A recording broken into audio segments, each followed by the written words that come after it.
Entre 20 et 40 000 personnes sont descendues dans les rues de Grenoble ce mardi pour dire non à la retraite. À 64 ans, ils étaient entre 1 et 2 millions dans toute la France. Sac à dos, trousses, cabas, pochettes, à Tess, une maroquinière récupère les bâches des 50 ans de la station des Sept-Lots pour les transformer en objets du quotidien. Et le seul chef étoilé de Grenoble nous fait le plaisir d'être avec nous ce soir dans ce journal. Il a été récompensé ce lundi par le Go et Mio d'Or. Bonsoir à tous, je suis ravie d'être avec vous pour ce JT du mardi 31 janvier. On fait le tour de l'actualité du Grand Grenoble. Bienvenue à tous. Et nouveau jour de mobilisation contre la réforme des retraites. Cette fois-ci, un peu plus de personnes sont descendues dans les rues de Grenoble que lors de la marche du 19 janvier. Ils étaient 40 000 selon les syndicats, 20 000 selon la police. Le cortège est parti vers 10h45 de la place de la Gare et du cours Jean Jaurès pour une arrivée à l'anneau de vitesse dans le parc Paul Mistral. Voici les témoignages recueillis par Charlotte Faulkner et Jade Lanier. C'est surtout qu'on voit qu'il y a beaucoup plus de gens qui se mobilisent. Déjà, nous on a fait partie des Gilets jaunes quand c'était en son premier temps. On s'aperçoit que le mouvement a baissé, mais que le combat reste le même. Donc il faut continuer à ce niveau-là, à se battre. Je pense que c'est très important de se mobiliser pour ça, parce que je pense que beaucoup n'ont pas envie d'aller jusqu'à 64 ans ou plus, parce que y a quand même beaucoup de métiers difficiles. Voilà, on va essayer de faire reculer le gouvernement. C'est pas gagné, mais bon, on y croit, on est encore là. J'ai pas envie de mourir au travail, j'ai pas envie de partir à la retraite à point d'âge. En fait, j'ai juste envie de vivre après avoir travaillé tant d'années en fait.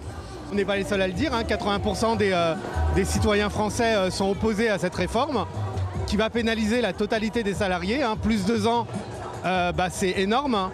Quand on combine ça avec la réforme Touraine qui va allonger la durée de cotisation, les salariés vont être vraiment pénalisés, quoi.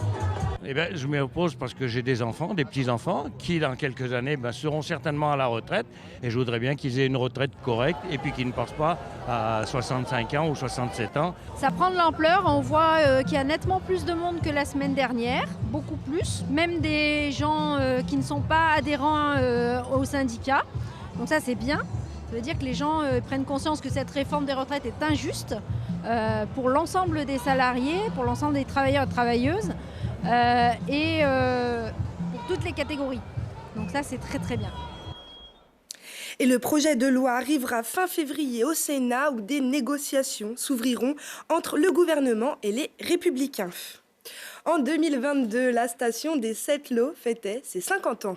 C'est aussi l'année durant laquelle des dizaines et des dizaines de bâches et autres goodies à l'effigie de cet anniversaire ont été imprimées pour être affichées. Des bâches devenues obsolètes. Alors, Isabelle Chose, maroquinière à Tess, en a récupéré 150 pour les transformer. Voici le reportage de Jade Lanier. Bonjour, bienvenue chez Isabelle Chose. Donner une seconde vie aux affiches publicitaires de la station des Sept-Lots, c'est ce que fait Isabelle Chose dans son atelier à Tess. Elle transforme des bâches en objets utiles du quotidien, sacs à dos, cabas, pochettes, trousses ou encore porte-cartes.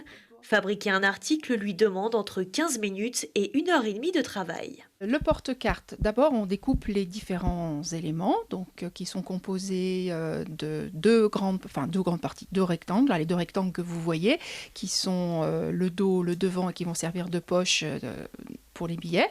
Et puis ensuite je découpe 4 petits triangles qui vont servir de séparateurs pour les formats, pour les cartes bleues.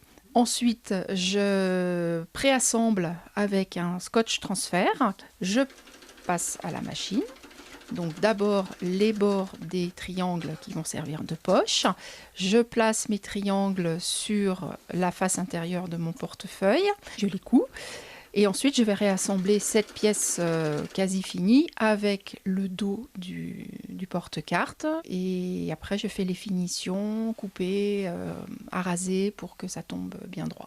Pour le prix, compté entre 5 et 35 € pièce, des produits uniques vendus au bureau d'information touristique du Praboutel et du Plenay. Un partenariat à la fois écologique et symbolique. Nous avons été séduits immédiatement par cette idée de pouvoir donner une seconde vie à ces bâches, de pouvoir aussi réduire les déchets et ainsi agir en faveur de l'environnement. puisque c'est une cause qui nous tient à cœur au niveau de l'Office de tourisme et de la communauté de communes. D'autant plus que donner une seconde vie, c'est aussi donner une seconde vie aux 50 ans des 7 lots, et on peut le dire, ça va rendre éternel cet anniversaire des 50 ans des 7 lots, et nous en sommes très contents. Avec une réserve de 150 bâches, Isabelle Chose crée ses articles recyclés depuis octobre dernier. Elle continuera jusqu'à épuisement des stocks.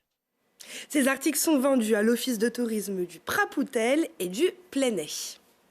Nous sommes avec Stéphane Froidevaux. Bonjour. Bonjour. Alors, vous êtes le chef du Fantin-Latour, le seul restaurant étoilé de Grenoble, 1 étoile au guide Michelin, 4 tocs au Go et Millau, et ce lundi, une distinction de plus avec le Go et Millau d'or. C'est la plus haute récompense régionale du guide. Qu'est-ce que ça représente pour vous ? C'est une consécration dans un projet de vie, une étape qui vient aussi valider tout le travail que je fais depuis 16 ans. Et je mesure aussi tout ce qu'il y a encore à faire. Et félicitations. Quels sont les critères qui vous ont valu cette distinction ? D'après le guide, depuis l'après-Covid, il me trouve plus épanoui, il me trouve très heureux, et ça se ressent à travers ma cuisine. C'est vrai que, comme j'ai expliqué, pendant le Covid, j'ai eu du temps pour réfléchir sur ce que je voulais, ce que je voulais plus, l'orientation de ma cuisine. Et puis aussi le fait de bien me sentir à Grenoble, de découvrir petit à petit des producteurs, des endroits assez fabuleux où il y a des produits très intéressants qui viennent s'intégrer à ma cuisine. Justement, qu'est-ce que vous avez changé depuis le Covid ? Qu'est-ce que vous ne voulez plus ? Qu'est-ce que vous avez ajouté de nouveau ? Alors, après le Covid, j'ai pris vraiment le temps d'aller chercher les produits locaux. Davantage de mettre en valeur la noix, le Saint-Marcellin, le luxon. Je dirais tous ces produits-là qui sont quand même des produits phares, qui sont très connus. À côté aussi de Bonnat, à côté de la Chartreuse. Et puis on déniche ensuite le safran de l'Isère, on déniche les chocolats de Madame Chapaz. Et petit à petit, de fil en aiguille, on étoffe notre palette.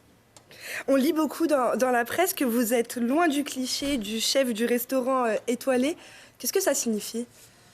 Ça signifie que moi, je suis un lève-tôt, comme mes parents, parce qu'ils étaient paysans. Que le matin, je me lève très tôt, à 5h30, je vais au marché, je fais mes achats. Je vais chez Bernard choisir mes fromages. Je suis le premier dans ma cuisine à démarrer. Je travaille toute la journée. Et puis, je m'efface le soir parce que j'ai une super équipe en qui j'ai totalement confiance, qui sont là pour donner du plaisir à mes clients. Et c'est mon fonctionnement. Comment vous la décririez, votre cuisine ? C'est une cuisine de saison, tournée sur la montagne, la nature. Le soir, c'est créatif, c'est vraiment, il y a beaucoup de plantes, beaucoup de nature qui est très présente. Et le midi, je prends beaucoup de plaisir à faire une blanquette, à faire des plats beaucoup plus simples, mais faits avec amour. Alors justement, qu'est-ce qu'on peut venir manger au restaurant Fantin-Latour ? Alors le soir, si vous voulez venir manger, en ce moment, je fais une salade d'hiver tournée sur des légumes locaux. Mais je fais aussi un petit clin d'œil à l'Italie parce que y a il y a une histoire avec l'Italie. Oui. Et je vais chercher des légumes comme le poireau de Carmagnole, la marjolaine, la tomate du Vésuve. Ça vient embellir ma cuisine du soir. Le Fantin-Latour, il y a le restaurant gastronomique et il y a aussi une partie brasserie. Alors le midi, on a le bistrot où on fait que des produits frais avec les glaces maison, le pain maison. Et le soir, c'est un menu gastronomique. Eh bien, merci beaucoup Stéphane Froidevaux d'avoir été avec nous et félicitations encore pour votre distinction. C'est la fin de ce journal. Merci à tous de nous avoir suivis. Rendez-vous mercredi à 18h, puis toutes les heures pour un nouveau point sur l'actualité. On se quitte avec les images du spectacle Life de la troupe de jonglage londonienne Gandini Jungling qui sera sur la scène du théâtre L'Hexagone ce mercredi et ce jeudi à 20h. Excellente soirée à tous.